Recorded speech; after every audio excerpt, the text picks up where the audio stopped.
எல்லோருக்கும் வணக்கம். இனி எல்லாம் நலம் அப்படிங்கிற என்னுடைய சேனல்ல இருந்து இன்றைக்கு ஒரு முக்கியமான பதிவு, சட்ட நுணுக்கங்களை கொண்ட பதிவு தான் இந்த பதிவு. கண்டிப்பாக நீங்க பார்க்கணும். பார்த்தீங்கன்னா தான் உங்களுக்கு நிறைய இந்த கமெண்ட்ஸ் எல்லாம் வருது. நீங்க அந்த விசிட்டிங் கார்டு பார்த்துட்டு தானே உள்ள வந்திருப்பீங்க, என்னுடைய கார்டு லோக்கோ பார்த்துட்டு தான் உள்ள வந்திருப்பீங்க.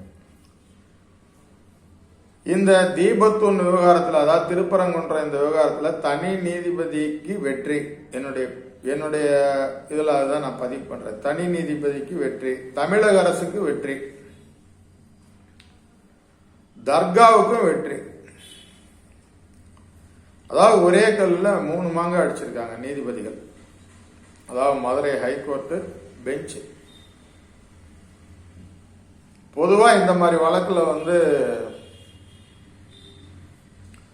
ஒரு வழக்கறிஞர் இதை பற்றி பகிர்ந்துக்கும் போது அவர் சொல்றாரு, சுப்ரீம் கோர்ட்ல 3 நீதிபதிகள் அடங்கிய ஒரு பெஞ்ச் ஏற்கனவே உத்தரவிட்டு இருக்குது. அதை மீறி இவங்க செய்ய முடியாது, உத்தரவு போட முடியாது, போடுறதுக்கு சட்டபூர்வமான அதிகாரம் இல்லைங்கிறாரு. எனக்கு தெரிஞ்ச சட்ட அறிவு பிரகாரம் அதெல்லாம் சும்மா, அதாவது சமாதானப்படுத்துற வேலை. குப்புற விழுந்தாலும் மேசையில மண்ணு ஓட்டலாங்கிற மாதிரி அதெல்லாம் வேலைக்காக. நான் போட்ட ஒரு பெட்டிஷன், ரெட் பெட்டிஷன்ல ஒரு 30 வருஷத்துக்கு முன்னால 9 பேர் அடங்கிய அரசியல் சாசன அமர்வு கொடுத்த தீர்ப்பு, அதையே ஒரு தனி நீதிபதி தொடச்சிட்டு போயிட்டாரு. அவங்களுடைய நோக்கம் என்ன அப்படின்னா, நான் உத்தரவு போறேன், நீ எங்கேயோ போய் என்னவோ பண்ணிக்க, இதுதான் உத்தரவு. அதெல்லாம் இப்ப இல்ல, அப்பவே மாறிடுச்சு. 35 வருஷம் 40 வருஷத்துக்கு முன்னாலேயே தீர்ப்பெல்லாம் தாறுமாறா கொடுக்க ஆரம்பிச்சிட்டாங்க நீதிபதிகள். அதெல்லாம் மாறிடுச்சு, யாரும் ஒன்றும் பண்ண முடியாது. இல்லைன்னா நீதிபதி குன்கா கொடுத்த தீர்ப்பு குமாரசாமி தீர்ப்புன்னு ஒரு புது வரலாறையே உருவாக்கிட்டாரு ஜெயலலிதா கேஸ்ல. கடைசியில் அந்த அம்மாவுக்கு சுப்ரீம் கோர்ட் பனிஷ்மெண்ட் கொடுத்தது வேற, ஆனா குமாரசாமியை தண்டிக்கல. குமாரசாமியை ஒன்றும் பண்ண முடியல. ஒரு நீதிமன்றமோ அல்லது ஒரு நீதித்துறையோ சரியான முறையில் நடக்கணும்னா மாறுபட்ட தீர்ப்புகள் கொடுக்கும்போது, அதாவது சட்டவிரோதமான தீர்ப்புகள் கொடுக்கும்போது அடுத்த அப்பீல் போகும்போது அந்த நீதிபதியும் எதிர்மனுதாரரை சேர்க்கணும். அப்பதான் பயப்படுவாங்க. இல்லைன்னா இது இப்படிதான் போகும். இப்ப இதுல நான் என்ன சொல்றேன், தனி நீதிபதி கொடுத்த உத்தரவு சட்டவிரோதமானது, எதிரானது, அதெல்லாம் சொல்ல முடியாது, சொல்லவும் கூடாது. அது வேலைக்காக. அதெல்லாம் காட்டு கத்தல் கத்துனா கூட அதை எடுத்துக்க மாட்டாங்க நீதிமன்றத்தில், அதெல்லாம் பெருசா எடுத்துக்க மாட்டாங்க. என்ன பண்ணுவாங்கன்னா, இந்த கொடுத்த தீர்ப்புக்கு மாறுபட்ட தீர்ப்பு கொடுப்பாங்க, அவ்வளவுதான். வேற ஒன்றும் அதிகாரம்லாம் அவங்களுக்கு இல்லை. கீழமை நீதிமன்றத்தினுடைய அதிகாரியை தனி நீதிபதியை தண்டிக்கிற அதிகாரமெல்லாம் அவங்களுக்கு இல்லை. இவ்வளவுதான் நீதிமன்றத்தினுடைய நடைமுறை, இவ்வளவுதான். தனி நீதிபதி என்ன உத்தரவு கொடுத்தாரு, அந்த இடத்துல போய் தீபத்தூண் ஏத்தலாம் அப்படின்னு சொல்லி கொடுத்துட்டாரு. இவங்களை அனுப்பிச்சு விட்டாரு, போங்க நீங்க ஒரு 10 பேர் போய் ஏத்துங்கன்னு. அந்த விவகாரத்துல அவர் தீபத்தூண் அந்த இடத்துல ஏத்தலாங்கிறதுல இந்த 2 நீதிபதிகள் இந்த தீர்ப்பு அவரை மாட்ட விடாத பண்ணதுல அவருக்கு வெற்றி. அவ்வளவுதான். அது வரைக்கும் அவ்வளவுதான் சொல்ல முடியும். அவருக்கு வெற்றி, தனி நீதிபதிக்கு வெற்றி. அவர் நகர்ந்துட்டாரு. இப்ப இந்த வழக்குல இருந்து அவர் நகர்ந்துட்டாரு. இன்னொரு வழக்கு கூடவே இருக்கு, அதுவும் சேர்ந்துதான் போயிருக்கு. அதை பத்தி இந்த ஜட்ஜ்மெண்ட்ல ஒன்னும் சொல்லல. ஆடு கோழி பலியிடக்கூடாது அப்படிங்கிறது இந்த ஜட்ஜ்மெண்ட்ல ஒண்ணு இருந்த மாதிரி எனக்கு தெரியல. பேப்பர்ல தான் நான் பார்த்தேன். அந்த தீர்ப்பினுடைய நகல் எல்லாம் நான் இன்னும் படிக்கல, எனக்கு தெரியாது. அதெல்லாம் ஆங்கிலத்துல இருக்கும், நமக்கு தெரியாது. 170 பக்கம் அந்த ஜட்ஜ்மெண்ட் சொல்றாங்க. இப்போ அவர் நகர்ந்துட்டாரு. தனி நீதிபதிக்கு இப்போ பிரச்சனை இல்லை, அப்பீல் போயிடுச்சு. இப்போ அங்க ஜட்ஜ்மெண்ட் கொடுத்துட்டாங்க, தீபத்தூண்ல ஏத்தலாம், தீபம் ஏத்தலாம்.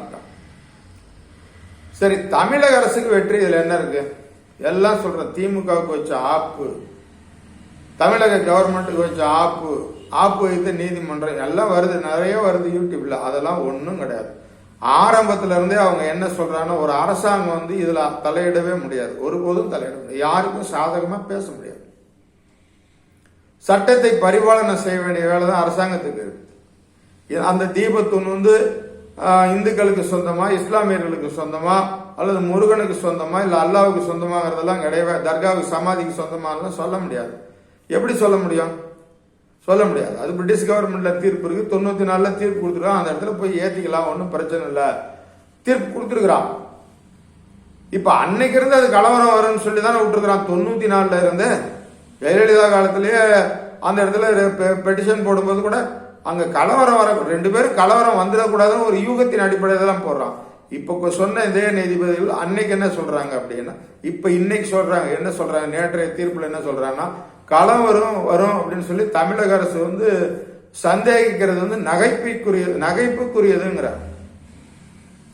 இது என்னன்னா ஒரு தமிழக அரசு ஒரு கூட்டு வச்ச மாதிரி சொன்னா ஒரு திருப்தின்னு சொல்றாரு. ஆனா அது வந்து நியாயமற்ற வாதம். அது அந்த மாதிரி ஜட்ஜ்மெண்ட் சொல்ல முடியாது. அது எப்படி சொல்ல முடியும்? சந்தேகம் வர்றது நியாயம் தானே. இதே வந்து கரூர்ல என்ன ஆச்சு, ஏன் முன்கூட்டியே நீ போலீஸ் ப்ரொடெக்ஷன் கொடுக்கல அப்படின்னு தானே அது சிபிஐ வரைக்கும் போயிடுச்சு. ஒரு அரசாங்கம் வந்து என்ன செய்யணும், இந்த மாதிரி 10 பேருக்கு அனுமதி கொடுத்ததுல நீங்க 10,000 பேர் 1000 பேர் உள்ள போனீங்கன்னா கலவரம் வருமா வராதா? வராத தடுக்கிறதுக்கு வேற வழி தெரியல. 144 போட்டார் கலெக்டர். தமிழக அரசின் உத்தரவோடு 144 போட்டார். அதனால அந்த பிரச்சனை அன்னையோட முடிஞ்சிருச்சு. இல்லைன்னா அந்த மதுரை நகரமே கலவர பூமியா இருக்கு. அப்ப நோக்கம் யாருக்கு இருக்கு? இன்னொரு கட்சிக்கு இருக்கு, எதிர்கட்சிக்கு இருக்கு. இங்க எப்படியாவது உள்ள நுழையனான்னு வரக்கூடிய அந்த சனாதன சக்திகளுக்கு நோக்கம் என்ன அப்படின்னா கலவரத்தை உண்டாக்கணும். அதை வச்சு இந்த தமிழக அரசுக்கு நெருக்கடி கொடுக்கணும், இந்த கட்சியை கலைக்கணும். அவ்வளவுதான், இதுதான் நோக்கம். ஆக அந்த விஷயத்துல என்ன அப்படின்னா நீதிமன்றம் இப்ப நேற்று கொடுத்த ஜட்ஜ்மெண்ட்ல என்ன சொல்லியிருக்கிறாங்கன்னா, அது சும்மா போற போக்குல 2 பேருக்கும் அப்படி ஒரு இது திமுகவே நல்லா திட்டாரு ஜட்ஜிங்கிற மாதிரி 2 பேரும் கொஞ்சம் அமைதியாயிடுவாங்க, அவ்வளவுதான். இதுல வழக்கு போட்ட ராம் ரவிக்குமாருக்கு வந்து 10 பைசா பிரயோஜனம் இல்லை. 108 தேங்காய் தான் செலவு. இப்ப 108 தேங்காய் தான் செலவு. தமிழக அரசு என்ன பெட்டிஷன் கொடுத்தோன்னே தமிழக அரசு சொல்லிட்டா எங்களுக்கும் அதுக்கு சம்பந்தம் இல்லை, நாங்க அனுமதி கொடுக்கல. இந்த தீபத்தூன் விவகாரத்திலேயோ அல்லது ஆடு கோழியோட தர்காவில் அனுமதி கொடுக்க நாங்க கொடுக்கல சார், அது அவங்கவுங்க காலங்காலமா பண்ணிட்டு இருக்காங்க, நாங்க கொடுக்கலன்னு அவர் நகர்ந்துகிட்டாரு.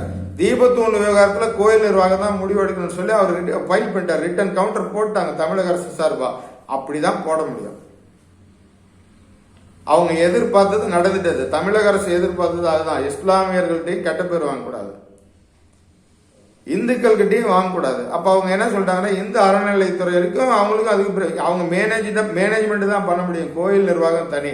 நீங்க சொல்லலாம் இப்போ கோயில் நிர்வாகம் வேற, மேனேஜ்மெண்ட் தனியாங்களா? மேனேஜ்மெண்ட் இந்த அறநிலைத்துறை கட்டுப்பாட்டில் வந்தாலும் கூட இவங்க நினைச்சது அந்த இடத்துல செய்ய முடியாது. இப்ப இவங்க ஒரு உத்தரவு போடுறாங்க சார், தமிழக அரசு ஒரு உத்தரவு போடுது, முஸ்லிம்கள் வந்து மேல இருக்கிற அந்த தீபத்தூன்ல போய் கெடா வெட்டி பொங்கல் வைக்கலான்னு உத்தரவு போடுறாங்க. அப்ப அரசாங்கம் உத்தரவு போட்டு அறநிலையத்துறை அதை ஏத்துக்குமா? கண்டிப்பா. கோயில் நிர்வாகம் ஏத்துக்குமா? ஏத்துக்காது. அது வேற எக்ஸிகியூட்டிவ் ஆபிசர் இருப்பாருங்க, அவர் தான் மெயின்டைன் பண்ணோம், அதை கண்காணிக்கிற வேலை தான் அரசாங்கம் பண்ணோம். அந்த விதத்துல தமிழக அரசு நலிவிடுச்சு.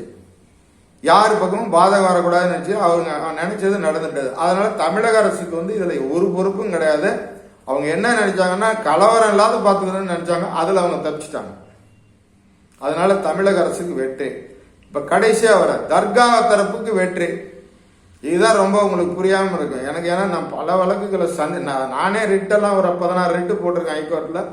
பல வழக்குகளை சந்திச்சிருக்கேன். சட்டத்தை நுணுக்கமா ஆராயக்கூடியவன் நான். நீதிபதிகள் மனநிலையும் எனக்கு தெரியும்.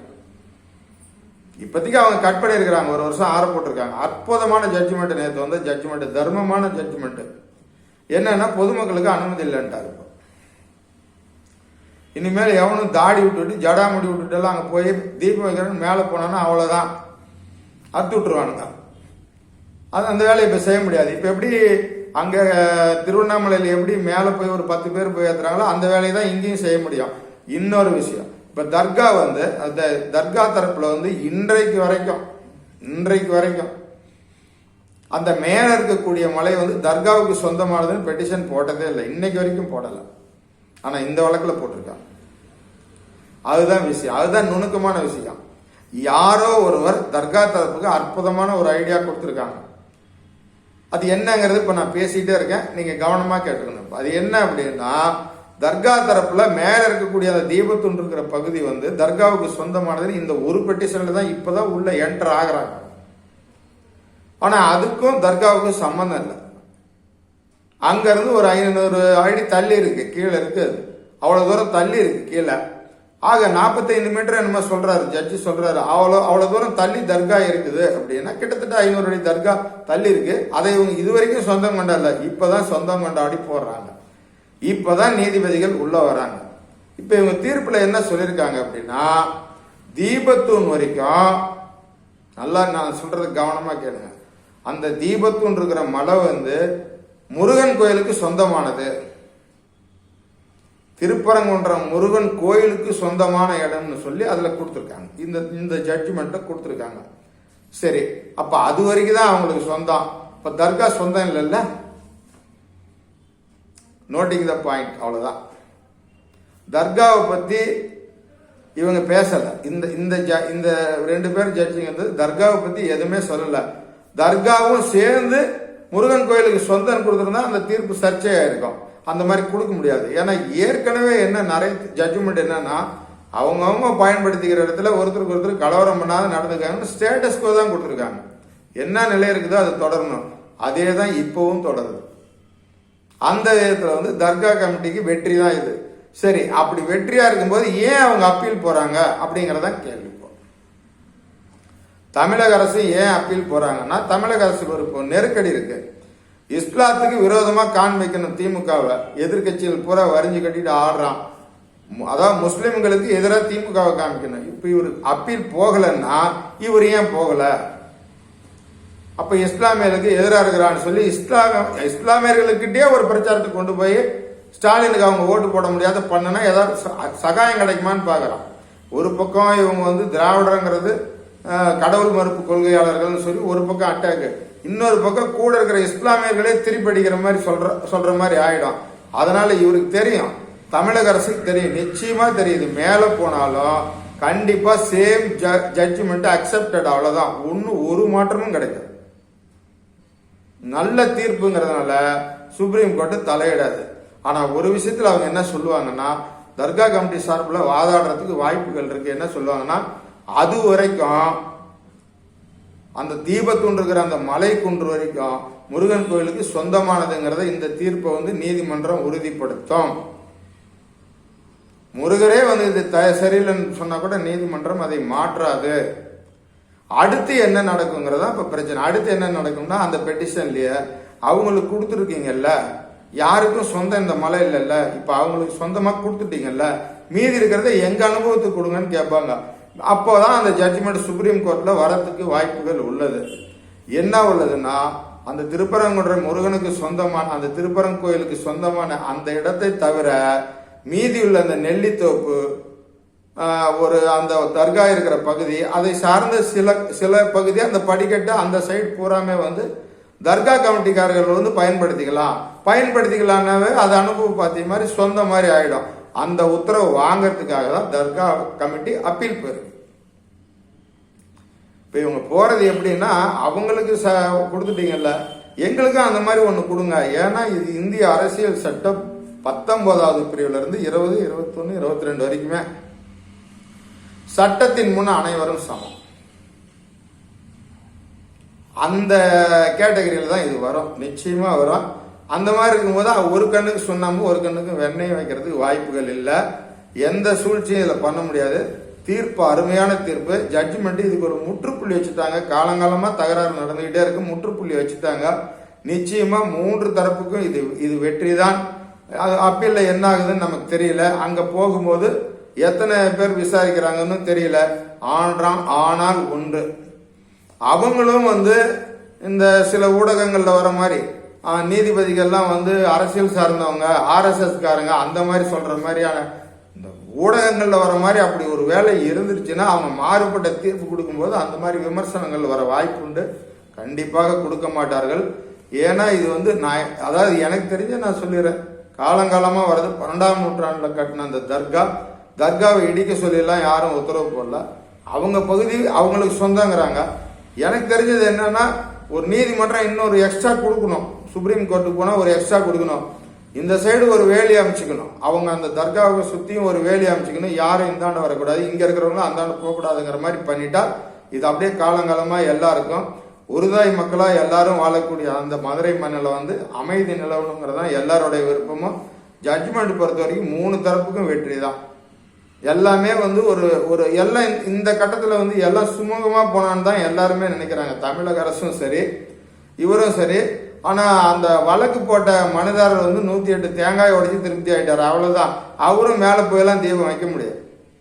அவருக்கு அது வந்து தோல்விதான். மனு போட்டவருக்கு தோல்வி. அவர்கிட்ட 10 பைசா இருக்காது. யார் போட்டாங்க, யார் காசு கொடுத்தாங்கன்னு தெரியல. அதெல்லாம் வேற விவகாரம். மனு போட்டவருக்கு தோல்வி, அவ்வளவுதான். இது வெற்றியெல்லாம் கிடையாது. அனுமதி கொடுக்கல அவங்களுக்கு. பொதுமக்களுக்கு அனுமதி இல்லைன்றாரு ஜட்ஜ். ஓகே, முடிஞ்சது, அவ்வளவுதான். பொதுமக்கள் அங்க யாரும் போக முடியாது. அந்த தீபம் ஏத்துறது நல்ல விஷயம்தான். கடந்த வீடியோல நான் சொல்லியிருந்தேன், திருமூலர் பத்தி நான் சொல்லியிருந்தேன். நட்ட கல்லை தெய்வம் என்று 4 புஷ்பம் சாட்டியே சுற்றி வந்து முடமன் என்று சொல்லும் மந்திரம். அதாவது நட்ட கல்லுங்கிறார். அதாவது கடவுள்களை வந்து இந்த மாதிரி கும்புறதுக்கு அவர் விரும்பல, திருமூலர் விரும்பல. அந்த மாதிரி கடவுளையும் அவர் உணரல. அந்த திருமூலரனுடைய அந்த வாக்கு பிரகாரம் அவர் சொன்ன மாதிரி ஒரு ஜட்ஜ்மெண்ட், இந்த ஜட்ஜ்மெண்ட்ல அவங்க சொல்லியிருக்காங்க. ஒளியை தான் சிவபெருமானா நினைச்சு திருமூலர் வணங்கி இருக்கிறாரு. ஆக ஒளியேற்றதுங்கிறது வந்து தெய்வீக சம்மதம். அவர் சொன்னது நியாயமான உண்மை. இந்த உலகமே வந்து மேல் நோக்கி தான் போகும். ஆத்மா இறந்தாலும் மேல் நோக்கி போகும். தீபம் பற்ற வச்சாலும் மேல் நோக்கி போகும். ஒரு செடி வச்சா மேல் நோக்கி தான் வளரும். மனிதனுடைய குணம் வந்து கொஞ்சம் கொஞ்சம் இன்னும் மேலே வரணும். இந்த மாதிரி கலவரத்துக்குள்ளார கொண்டு போகக்கூடாது. அரசியல் பின்னணி இருக்குன்னு சொல்லி திமுகவை குற்றம் சாட்டுறதுங்கிறது வந்து நீதிபதிகள் வந்து அந்த மாதிரி சொல்லியிருக்க வேண்டியதில்லை. ஆனா அவங்களும் ஒரு நல்ல விஷயம் நடக்குன்னு ஒரு குட்டு வைக்கிறாங்க, அவ்வளவுதான். பெரிய அண்ணனுக்கு குட்டு வைக்க முடியாதுல்ல. பிஜேபி செய்யறது இது அரசியல் சூழ்ச்சின்னு சொன்னோம்னா தகராறு ஆயிடாதா? அப்புறம் அவர் ஜட்ஜுக்கே சோதனை வந்துடும். அதனால அவர் அது சொல்லல, பாலிசா சொல்லியிருக்காரு. எல்லாத்துக்கும் இது நல்ல தீர்ப்பு. அமைதியான வாழ்க்கைக்கு போகணும். அவர் சொன்ன மாதிரி திருமூலர் இன்னும் எவ்வளவோ சொல்லியிருக்கிறாரு. எல்லோருமே வந்து கடவுளுடைய குழந்தைகள் தான். நீங்க அதை உணரணும்னா ஒரு மூச்சு காற்றுலயே நீங்க உணர்ந்தா கடவுளை எங்க இருக்காரு, காமி இவனா அவனாங்கிறது கேள்விக்கே இடம் கிடையாது. ஒவ்வொரு வினாடியும் உங்க உடம்புக்கு மூச்சு உள்ள போகுதுன்னா இறைவன் தான் கொடுக்குறான். உங்களை வாழ வைக்கிறது இறைவன் தான். காத்து வெளியே போனா உங்க வாழ்க்கை முடிஞ்சது.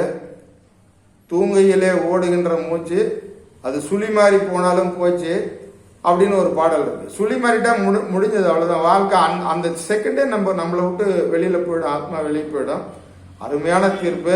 எல்லாரும் அமைதியா இருந்து அதை அப்படியே ஏத்துட்டு கொண்டு போகணுங்கிறது என்னுடைய வேண்டுகோள். மீண்டும் அடுத்த வீடியோல ஒரு நல்ல பதிவோட சந்திப்போம். தொடர்ச்சியா என்னுடைய வீடியோ பாருங்க. நிறைய விஷயங்களை நான் சொல்றேன். இதை நீங்க கொஞ்சம் உட்கார்ந்து யோசிச்சு பாத்தீங்கன்னா தெரியும், இது நல்ல தீர்ப்பா இல்லையான்னு தெரியும். மீண்டும் அடுத்த பதிவுல சந்திப்போம். வணக்கம்.